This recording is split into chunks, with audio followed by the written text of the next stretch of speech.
Buenas tardes a todos y todas y bienvenidos a esta penúltima sesión de la tercera jornada de la TEAS en Galicia, conociendo las enfermedades neuromusculares. Estas jornadas que este año, por mor de la pandemia, llevamos al modo online, que esperamos que ya para el año podamos reunirnos todos y al menos darnos ese calor humano que tanta falta nos hace, sobre todo a la hora de tratar las enfermedades neuromusculares. Estas terceras jornadas las llevamos a cabo gracias a la colaboración de PTC Therapeutics, Biogen, la Dirección Xeral de Mayores e Personas de Discapacidad da Consellería de Política Social y a la Diputación de Ourense.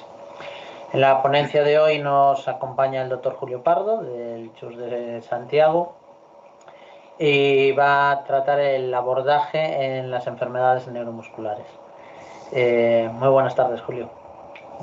Cuando quieras, todo tuyo. Vale, muchas gracias, Manuel. Buenas tardes a todos. Muchas gracias por la presentación y por invitarme un año más a participar en estas jornadas. Yo creo que el programa, desde luego, es muy ilustrativo. Y como decía Manuel, esperemos también que el próximo año podamos vernos todos en persona, ¿no? Bueno, pues el tema que me han encargado es el abordaje de las enfermedades neuromusculares, es decir, cómo abordamos los neurólogos el enfoque diagnóstico de un paciente en el que tenemos la sospecha de una enfermedad neuromuscular. Bien, primero vamos a hacer un pequeño repaso de lo que son las enfermedades neuromusculares, muy brevemente, que como ya sabrán, son aquellas que afectan al sistema nervioso periférico.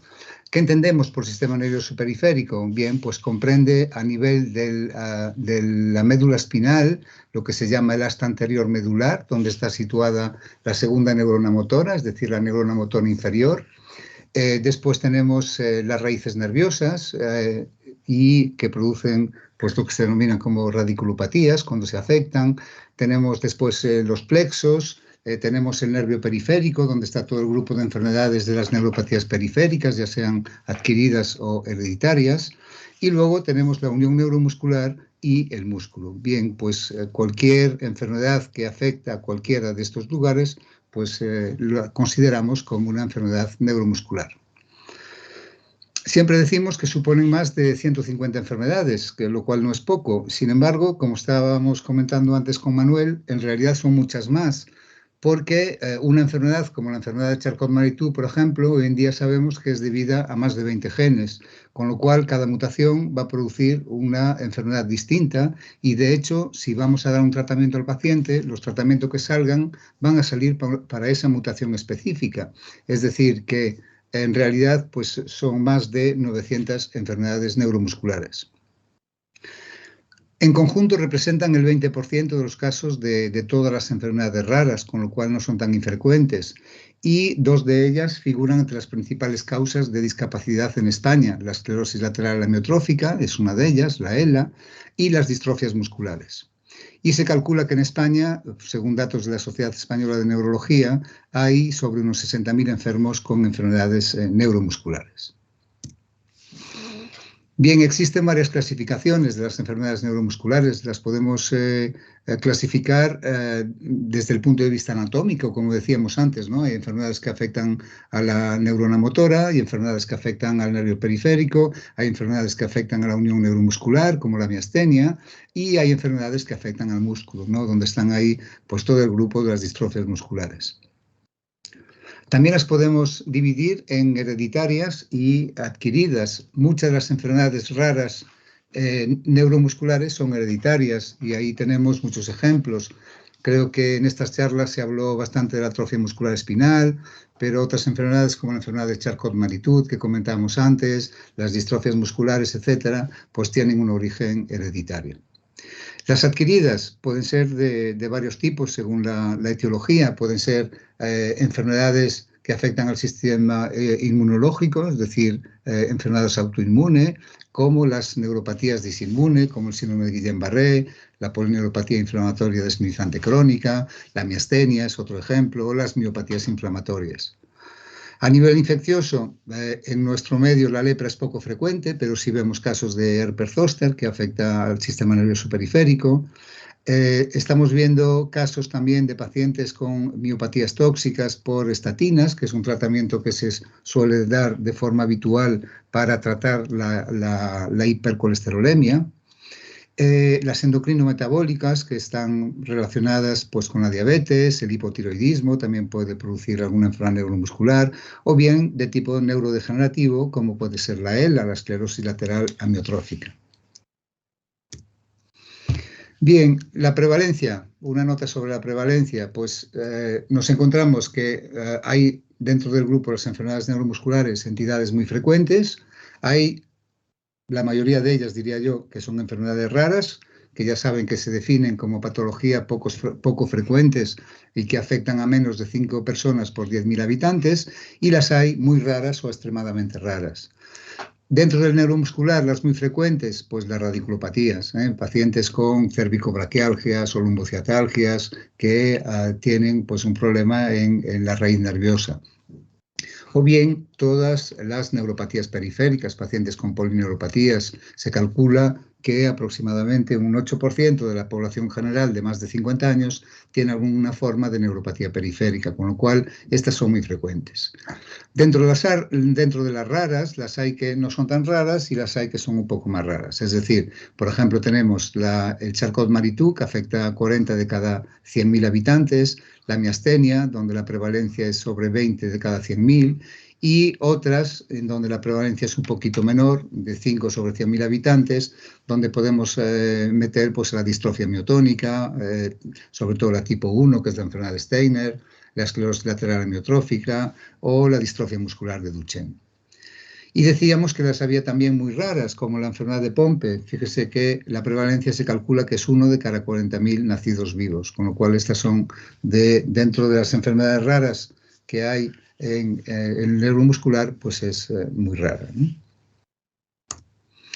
Bien, y vamos al objeto de esta charla, que es dentro de este puzzle de la cantidad de enfermedades neuromusculares que hay, con todos los signos y signos que pueden producir, cómo realizamos el enfoque diagnóstico de este paciente para intentar pues, encajar todas las piezas del puzzle, ¿no?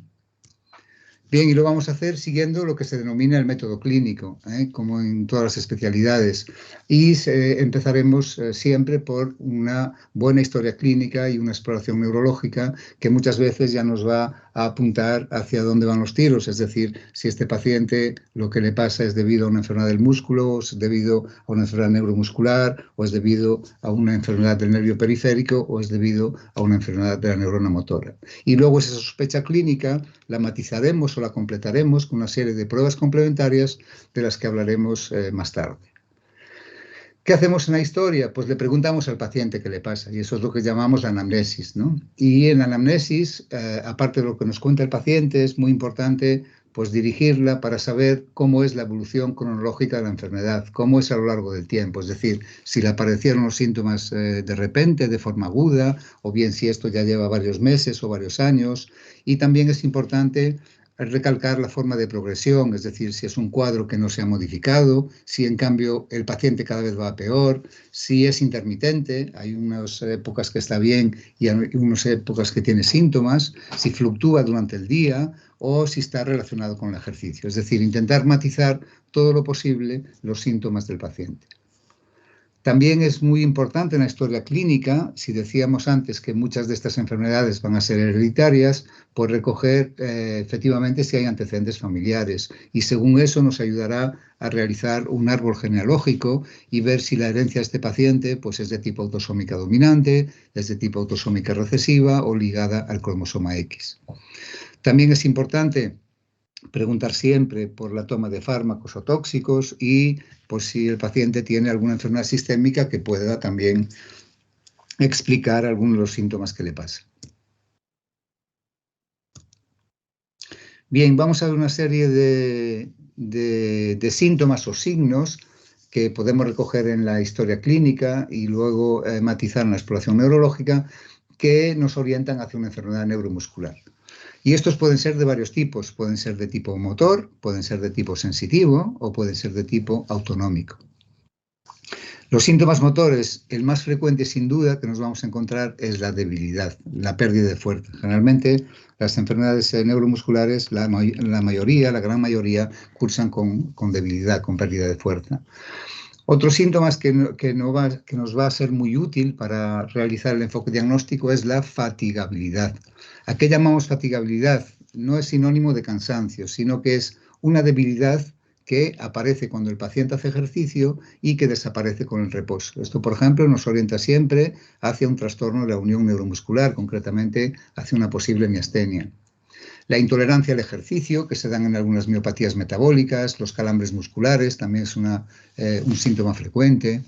La miotonía, que es esa dificultad para relajar el músculo, donde el paciente nos dice que tiene una sensación de rigidez, que le cuesta mucho iniciar el movimiento, y cuando está presente, ya veremos las formas que tenemos en que se manifiesta, pues nos orienta a que la patología va a estar a nivel muscular. Y luego hay pacientes que tienen atrofia muscular o otros, de forma menos frecuente, pueden tener hipertrofia muscular, es decir, que aumenta el volumen del músculo o que disminuye el volumen del músculo. Esto está presente, sobre todo la atrofia muscular, pues en muchas de las enfermedades neuromusculares. En cuanto a los síntomas sensitivos, el paciente nos puede referir parestesias, que son esos hormigueos, molestios, y también una falta de sensibilidad en alguna extremidad, en los pies o en las piernas o en las manos, o bien que ya claramente tenga un dolor que nosotros decimos que es de características neuropáticas, ¿no? Que es un dolor así de tipo quemante, que aparece sobre todo por las noches, etcétera, y que nos orienta también hacia determinadas etiologías. Y luego hay síntomas autonómicos, como la sequedad de boca, es un síntoma frecuente que nos refieren los pacientes que tienen enfermedades que afectan también al sistema nervioso autónomo, sobre todo pacientes con polineuropatías, la hipotensión ortostática, que cuando se ponen de pie los pacientes pues tienen esa sensación de mareo, el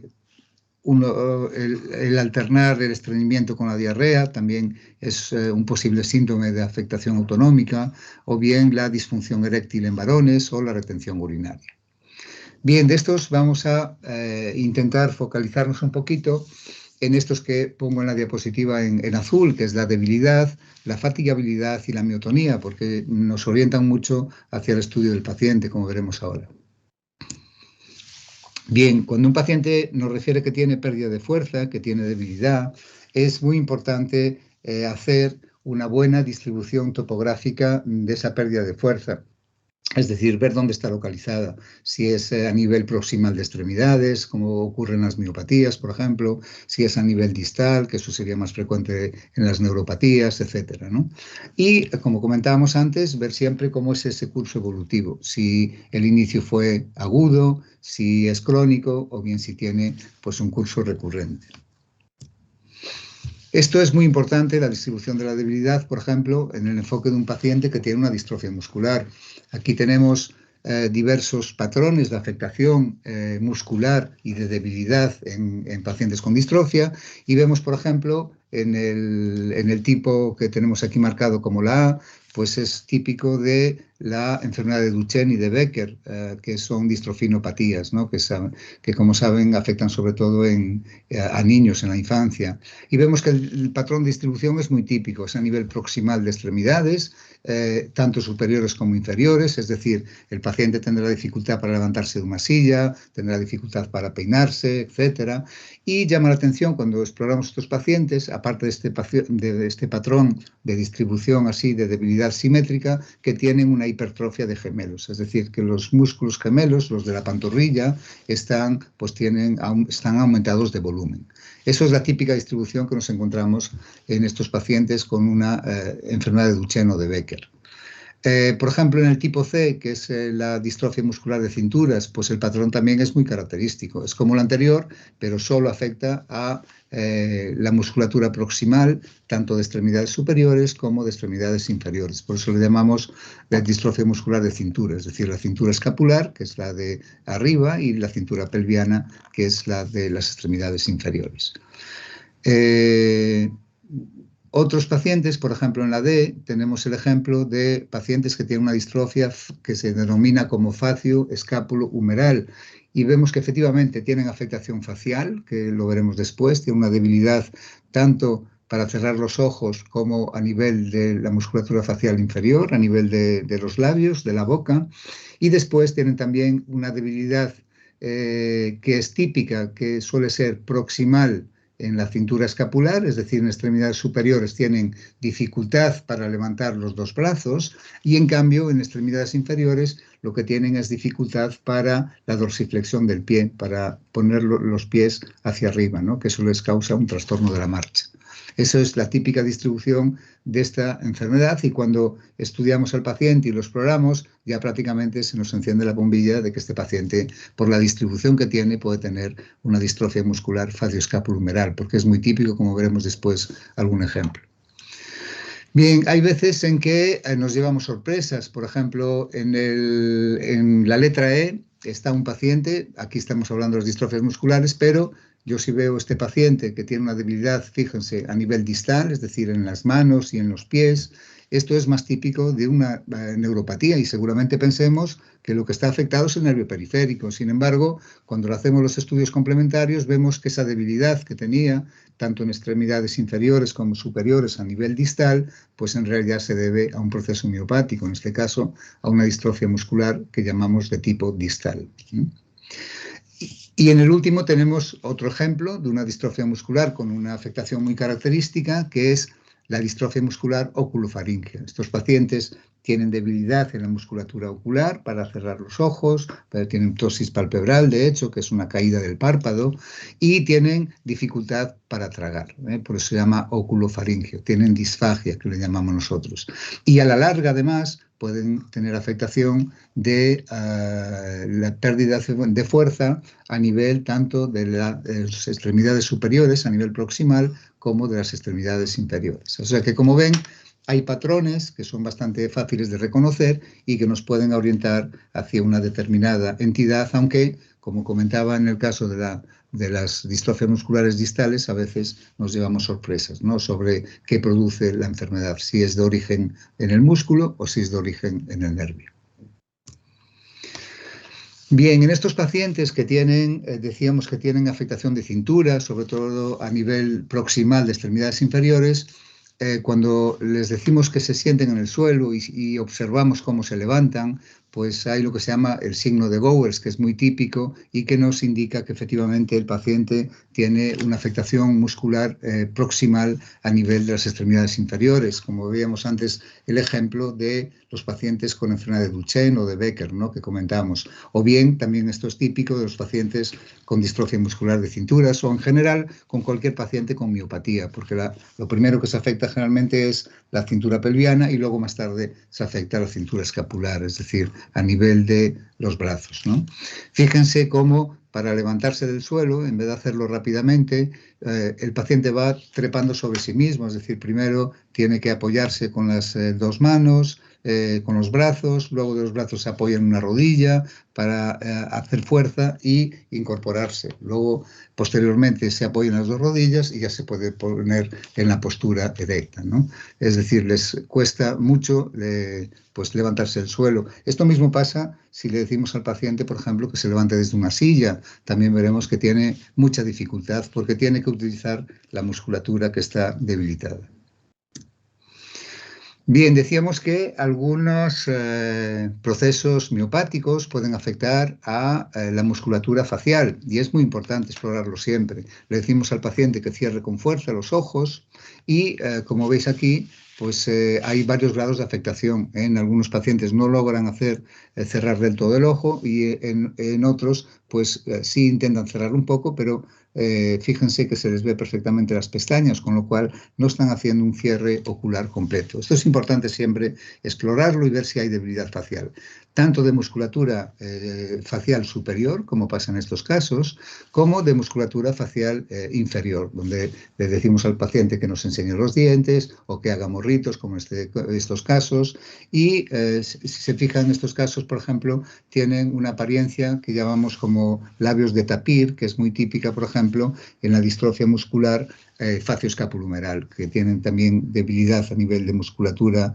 facial superior, inferior, y que además estos pacientes, decíamos que era facioescapulumeral, pues tienen también debilidad a nivel proximal de extremidades superiores, y es muy típico que tengan lo que denominamos una escápula alada, que es esto que vemos aquí, ¿no? Una atrofia a nivel de las escápulas, y que normalmente suelen ser asimétricos. Fíjense en estos dos pacientes como pues en un lado lo tiene mayor atrofia que en el otro, ¿no? Esto es lo que denominamos como escápula alada y que también nos ayuda a orientar el diagnóstico.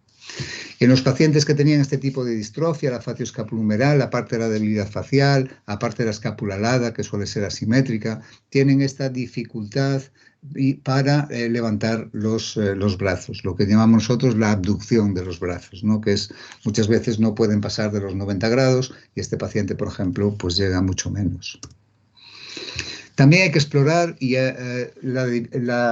el paciente tiene debilidad distal, es decir, todo lo que vimos hasta ahora era a nivel proximal de extremidades inferiores o de extremidades superiores, pero hay que ver cómo está la fuerza a nivel distal, es decir, a nivel de las manos y a nivel de las extremidades inferiores, de los pies.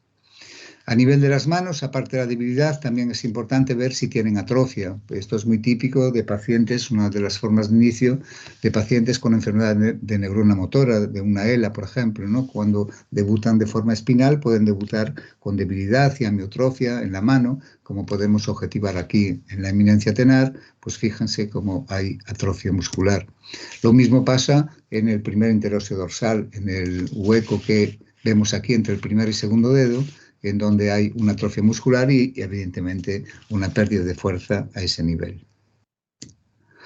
Y en extremidades inferiores lo mismo, hay que explorar siempre si hay debilidad de tipo distal.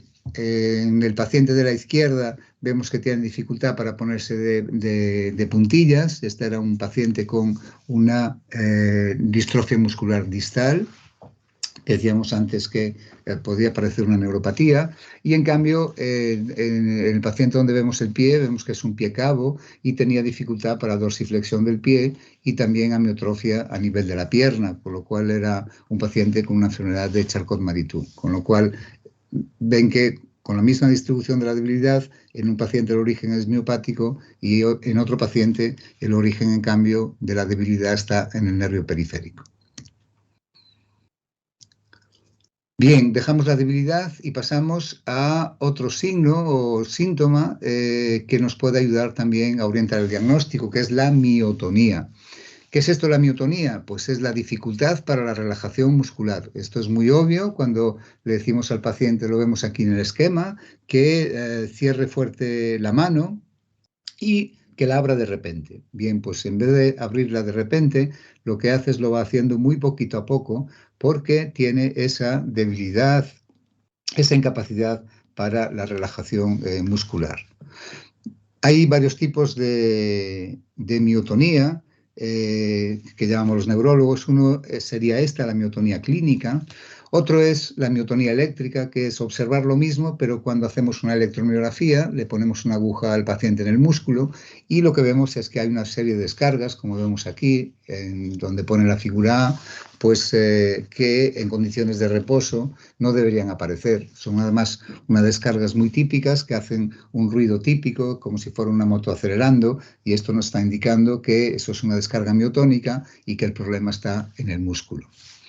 Esto es muy típico de pacientes que tienen una distrofia miotónica tipo 1, que es la enfermedad de Steiner, o en pacientes que tienen miotonías congénitas, como la miotonía de Becker o la miotonía de Thomsen, y que lo que refieren es una dificultad en la relajación muscular, con sensación de rigidez, etc.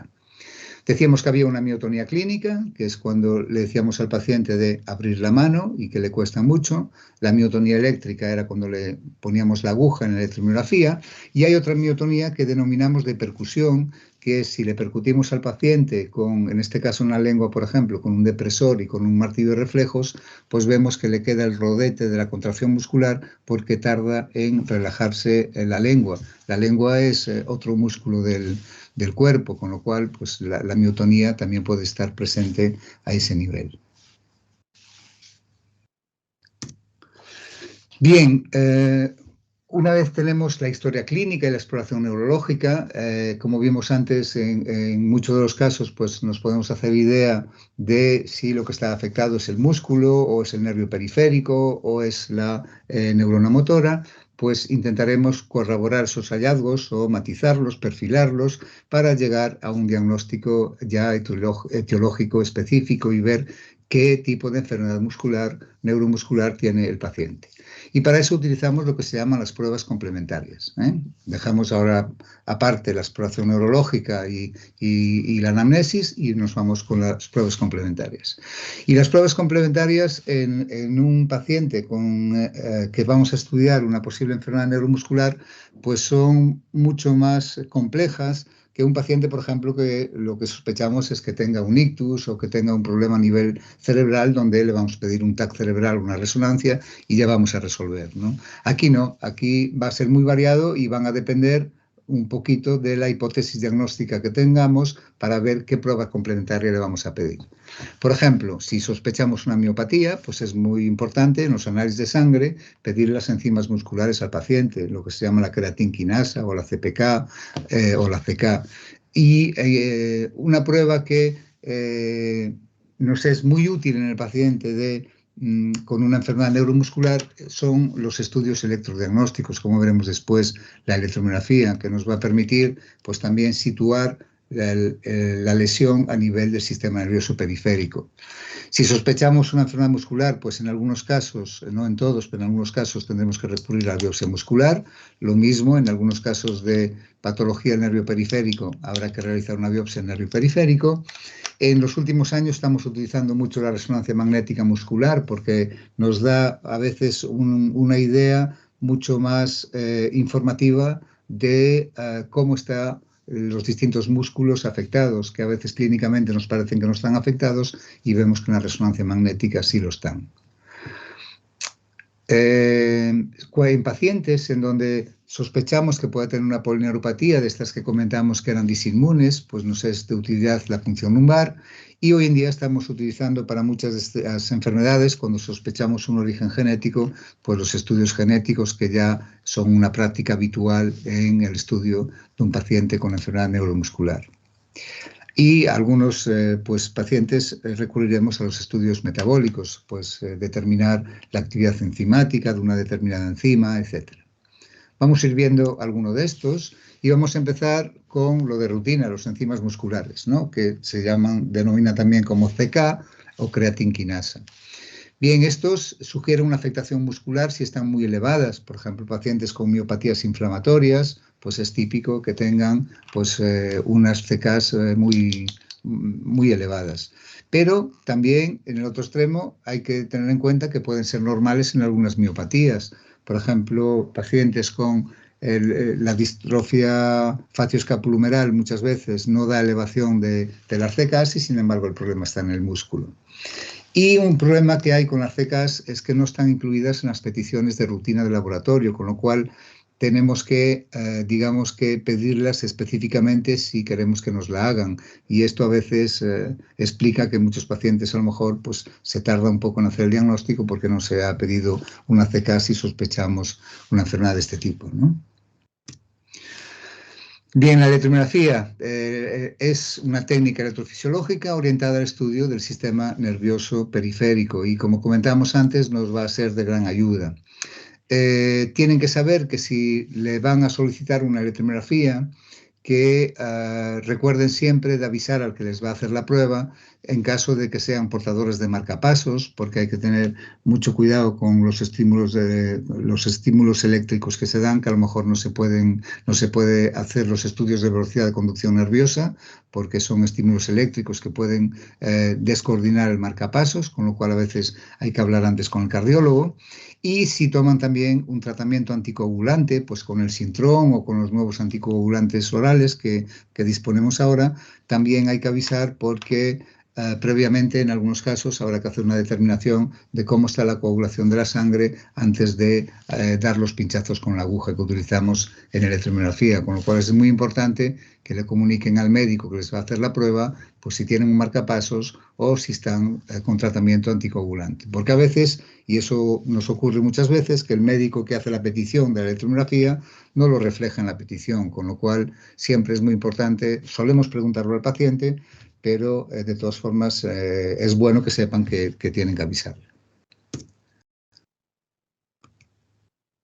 Bien, llamamos electromiografía a una técnica que en realidad son dos o incluso tres, es decir, una cosa es la electromiografía de aguja que hacemos, que consiste en el registro gráfico de las corrientes eléctricas del músculo.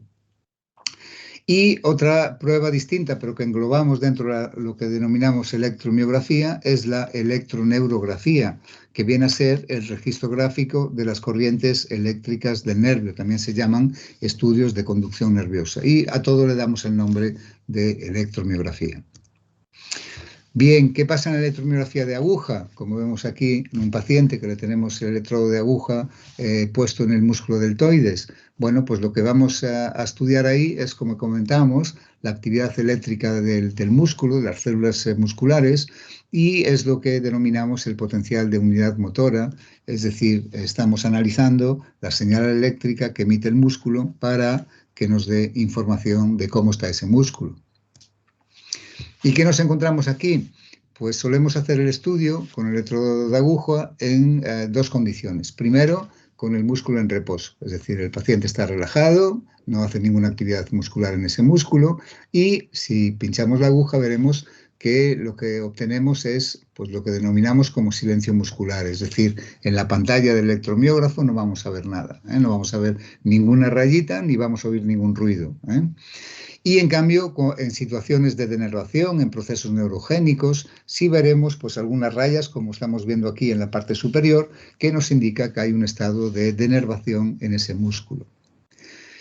Bien, una vez estudiado cómo está el músculo en reposo, lo que le decimos al paciente es que haga pues, un esfuerzo, que mueva el músculo. Si, por ejemplo, estamos estudiando el músculo deltoides, como poníamos antes, pues le decimos al paciente que separe el brazo contra resistencia y vemos cómo es lo que se llama el estudio del patrón interferencial, cómo es la actividad voluntaria en ese músculo. Y eso también nos da información. En el recuadro de abajo, el trazado que se ve superior es lo que llamamos un trazado interferencial, que es normal, en donde no vemos la línea de base y está todo ocupado por potenciales de unidad motora, potenciales que emergen del músculo. Eso sería un trazado normal. En cambio, fíjese en el inferior cómo aquí podemos individualizar los potenciales de unidad motora que comentábamos, ¿no? Hay rayitas que la podemos ver claramente y vemos la línea de base. Eso que nos está indicando que hubo una pérdida de unidades motoras en el músculo y esto es muy típico de los procesos neurogénicos.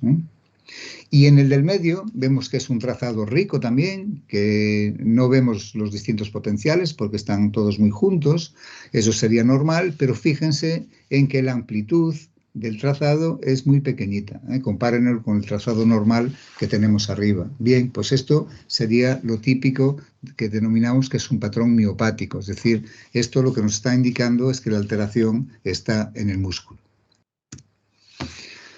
Y los estudios de conducción, que es lo que llamamos la neurografía, bueno, pues puede ser para estudiar un nervio motor o un nervio sensitivo. En las conducciones motoras lo que hacemos es estimular con el estimulador que vemos aquí, en este caso a nivel de la muñeca, y detectamos con esos electrodos que tenemos ahí puestos de color negro y de color rojo, que es sobre el músculo que queremos, que depende del nervio que vamos a analizar. En este caso es un nervio mediano y estamos recogiendo en la eminencia tenar en el músculo que depende de ese nervio, que está inervado por ese nervio, que es el abductor corto del pulgar en este caso.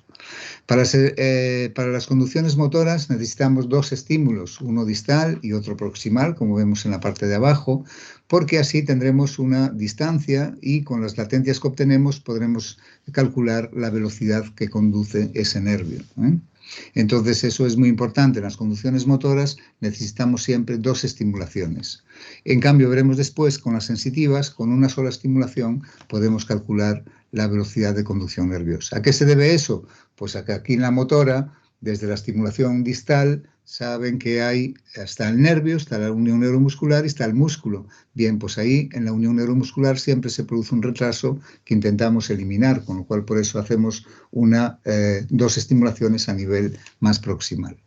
Bien, vemos la morfología de la respuesta, vemos cómo es la amplitud, estudiamos cómo es la velocidad de conducción, que esto nos da pues mucha información.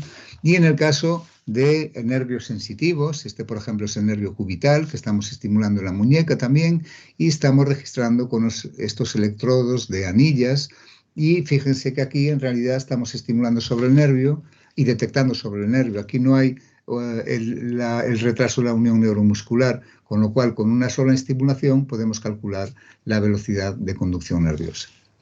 ¿Para qué nos sirve todo esto? Pues para saber si está normal o si el nervio periférico está afectado. Y además de estar afectado, decirnos si tiene una neuropatía pues de tipo sensitivo, de tipo motor o de tipo sensitivo motor, pues nos da más información. ¿Y qué más información tenemos?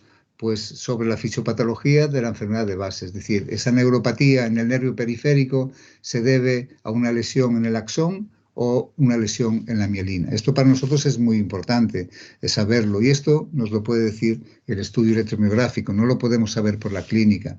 Aquí tenemos representado un nervio periférico y vemos cómo estas envolturas como digo yo a los pacientes, esta grasilla que recubre el nervio, que es la mielina, pues muchas veces se afecta por enfermedades, como en este caso, enfermedades inflamatorias producidas por anticuerpos, y producen una disrupción de esa vaina de mielina, con lo cual, en este caso, el nervio va a conducir mucho más lentamente y vamos a tener velocidades de conducción más baja, y diremos que y eso nos permite saber que la patología inicial está en la mielina, es decir, es una neuropatía de tipo desmielinizante.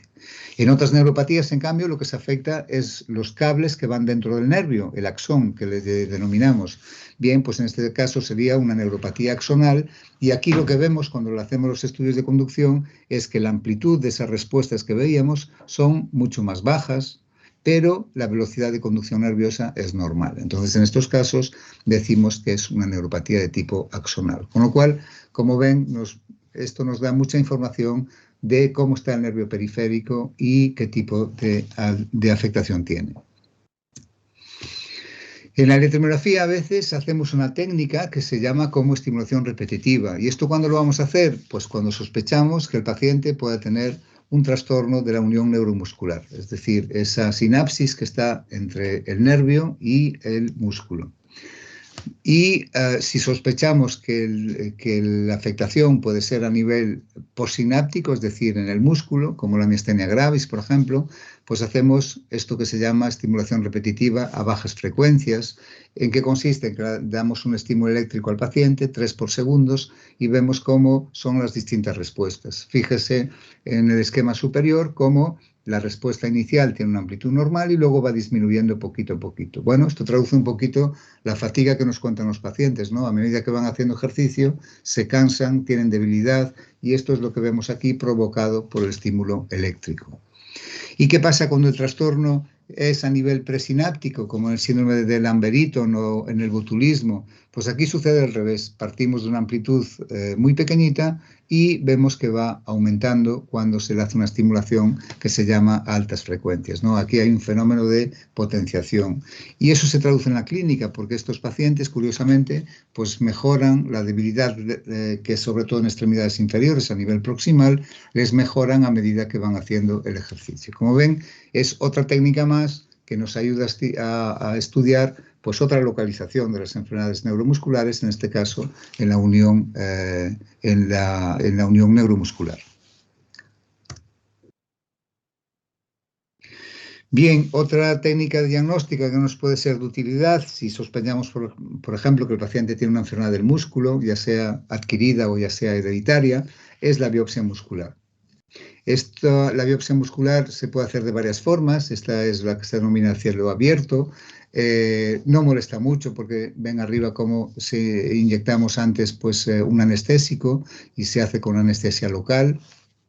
y el mismo día, evidentemente, el paciente se va para casa, se saca un trocito de músculo que se manda a analizar, como vemos aquí abajo, al laboratorio de anatomía patológica para hacer las distintas técnicas pues, de tinción y enzimáticas, etcétera, ¿no? Otra forma que hay de hacerlo es que esto se utiliza sobre todo en pacientes que ya tienen una enfermedad conocida del músculo, pero que queremos ver cómo es la evolución, sería la biopsia, en vez de a cielo abierto, la biopsia tipo punch, que es con esta aguja que vemos aquí, en donde se toma una muestra de músculo y se manda también para analizar, pero no hace falta hacer incisiones como en el caso anterior. ¿Y qué vamos a ver? Pues esto sería una tinción con hematoxilina de eosina del fragmento del músculo que hemos cogido en la biopsia. Y en este caso es un fragmento de músculo normal. Vemos las distintas células musculares, en donde estos puntitos de color morado vemos que se colocan en la periferia, que es lo típico, que esos son los núcleos de la célula que están en la periferia, y en cambio cuando hay un proceso miopático esos núcleos normalmente están en el centro de la célula. Vemos que todas más o menos tienen un tamaño parecido, y esto cambia cuando vemos patología. En este caso, toda esta infiltración azul que no debería estar o se debe a células inflamatorias porque este paciente tenía una miopatía inflamatoria, una polimiositis. Y en este caso es el típico ejemplo de una biopsia muscular de un paciente que tiene una distrofia muscular. Vemos que aquí las fibras musculares no son del mismo tamaño, hay unas grandes, hay unas más pequeñas, hay otras mucho más grandes. Vemos que en algunos de estos casos los puntitos estos que decíamos de color violeta están en el centro cuando debían estar en la periferia. Eso es típico de procesos miopáticos. Entonces diríamos que este paciente tiene una miopatía y además vemos que hay mucha infiltración del tejido conectivo, que son estas, pues lo que no son fibras musculares rojas, el resto es tejido conectivo, y este aumento de tejido conectivo nos está indicando que hay un proceso de distrofia muscular en ese músculo.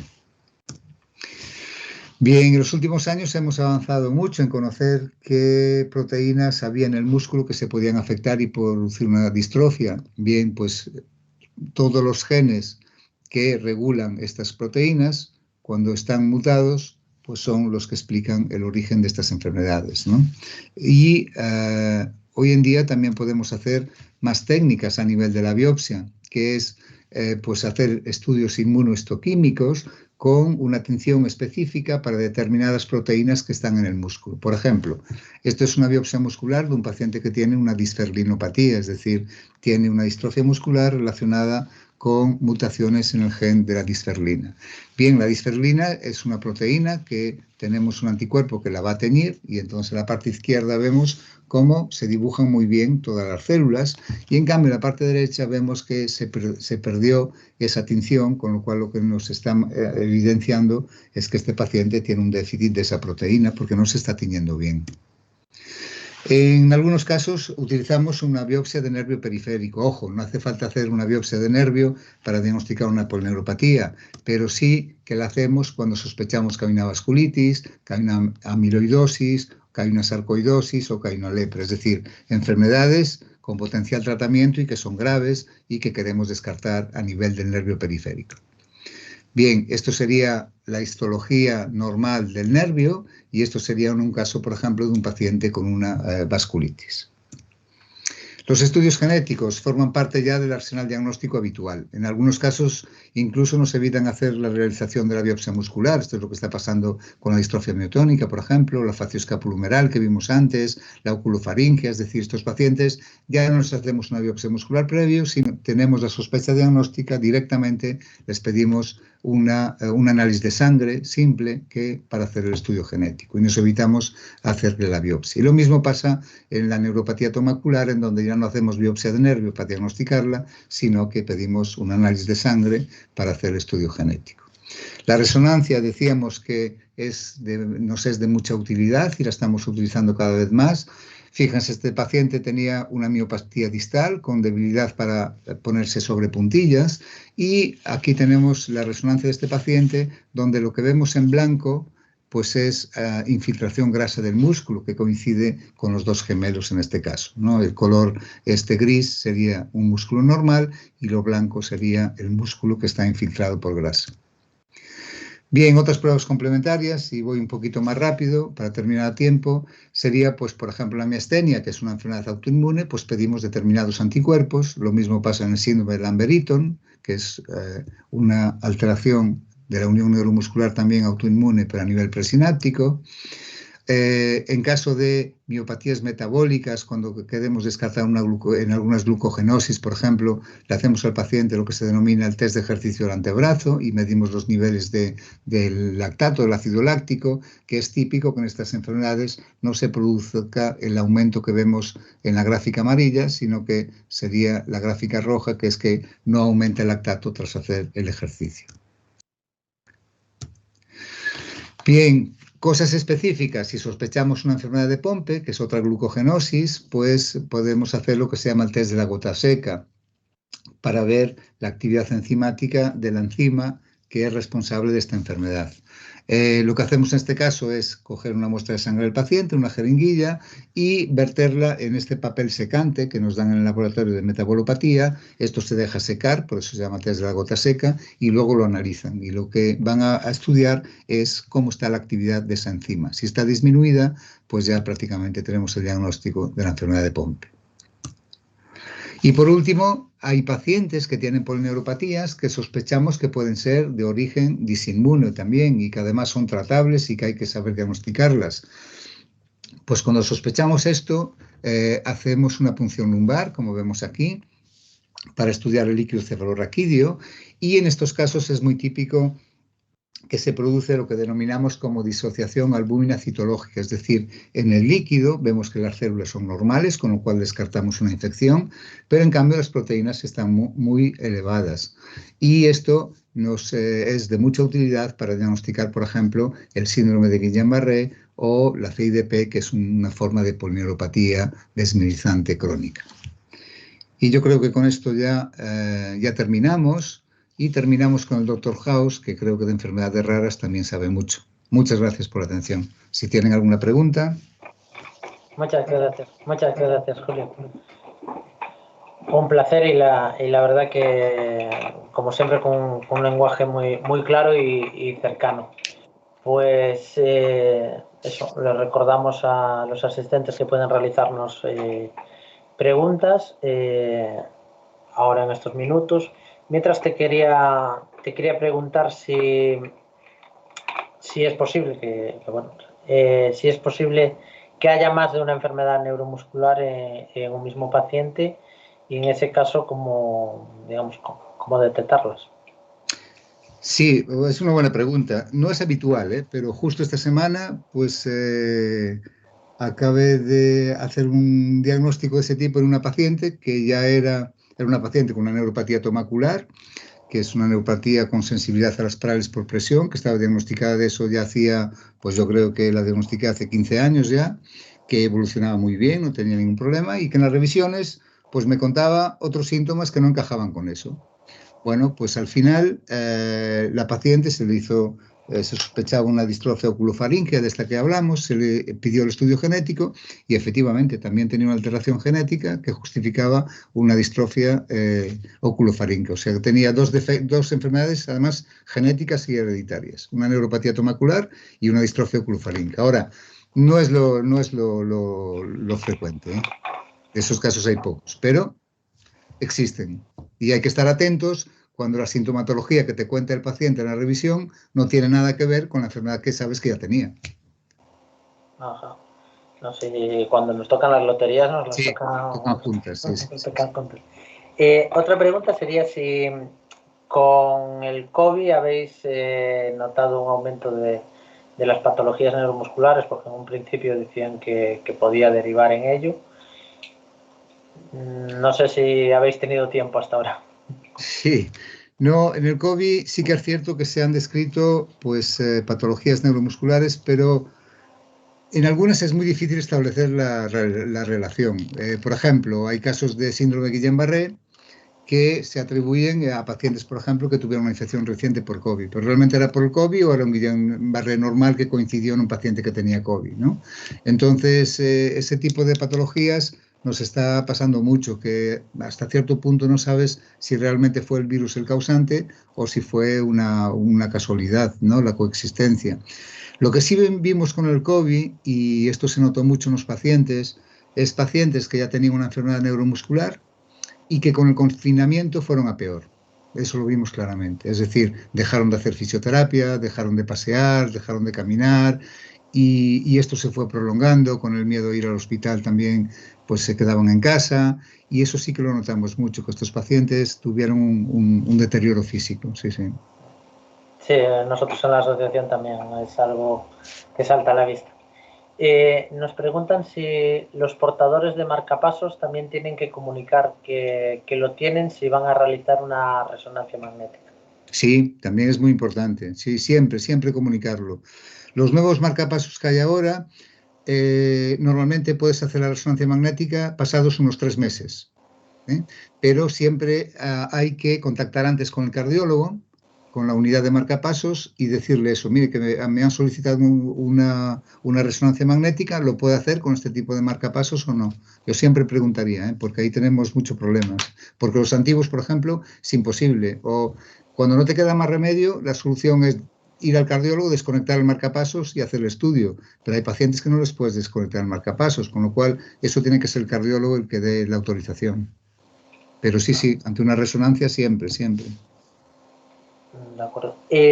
Al principio comentabas que hay distintas enfermedades, o sea, una misma enfermedad tiene varios genes que la pueden provocar, como es el caso del sarcoma. Si aparece un tratamiento, por ejemplo, para el TMTA1A, ¿valdría para otra variedad Esa de la enfermedad? es una buena pregunta y eso justifica el que aumentemos el número, ¿no? Y pasemos de 150 a 900, porque no vale. Es decir, si en el Charcot-Marie-Tooth hay 100 tipos distintos de mutación, de genes implicados y de mutaciones implicadas, hay más de 100 genes implicados, imagínate, pues entonces el tratamiento va a valer solo para la mutación en ese gen, en ese gen. Pero no vale para otras. Es decir, el ensayo clínico que estamos haciendo ahora en CMT1A no vale para el CMT1B, ni para el CMT2A, ni solo vale para el CMT1A. Sí, sí. Bueno, pues sí que nos queda un buen camino por recorrer. Mucho, Entonces. mucho, mucho. Pues no sé si hay alguna pregunta más. Sí. Si nos puedes decir las características de la ataxia cerebelosa hereditaria SCA3. Las SCAS. Bueno, las SCAS entran, sí tienen parte periférica, pero entran también dentro de las ataxias y para parálisis espásticas hereditarias. Todas las SCAS, la verdad es que es un mundo también, porque es otra patología en donde se están descubriendo muchísimos tipos. Por ejemplo, el tipo que se había descrito aquí en Galicia de la Costa de la Morte creo que es la 36 y desde entonces ya se descubrieron muchas más, con lo cual pues estamos en lo mismo, que tienen un defecto genético y la sintomatología varía muchísimo. Lo principal es que tienen esa ataxia, esa inestabilidad, pero aparte tienen asociados otras cosas. Unos tienen neuropatía periférica, otros tienen, quiero decir que es en realidad no solo la ataxia, sino que tiene más cosas, ¿no? Pero cada uno es un mundo, ¿eh? Estaba recordando ahora de tal, pero ya no te sé decir por qué número van, pero yo creo que van más de 40 tipos, ¿eh? Nos preguntan si una persona que tiene una distrofia muscular de cintura, si ahora tiene problemas de disfagia, ¿tiene otra enfermedad o es de lo mismo? Pues, hombre, si realmente tienes solo una distrofia muscular de cinturas, no es un problema frecuente la disfagia, ¿eh? Entonces habrá que estudiarlo porque puede tener una disfagia causada por otras cosas, ¿eh? ¿De acuerdo? Por otra patología ahí a nivel local, del esófago o cualquier otra cosa. Entonces yo descartaría otras causas en principio. Otra cosa es que el paciente tenga debilidad de cinturas, como comentábamos antes, tenga debilidad ocular y tenga disfagia, pues entonces parecería una oculofaringia, con lo cual a lo mejor pues habría que cambiar el diagnóstico. Pero normalmente yo de los pacientes que tengo con distrofia muscular de cinturas es muy raro que hagan disfagia. Entonces siempre hay que descartar pues otra causa local, ¿no? Que tengan un problema esofágico o cualquier otra cosa. De acuerdo. Pues no sé si llega alguna pregunta más ahora. Que parece que no. Muy bien. Pues nada, no te reitero el agradecimiento por estar siempre disponible para AS en Galicia y sobre todo por el trato también que le das a todos los pacientes neuromusculares que tienes, el trato cercano. Muchísimas gracias. Muy bien, gracias a vosotros.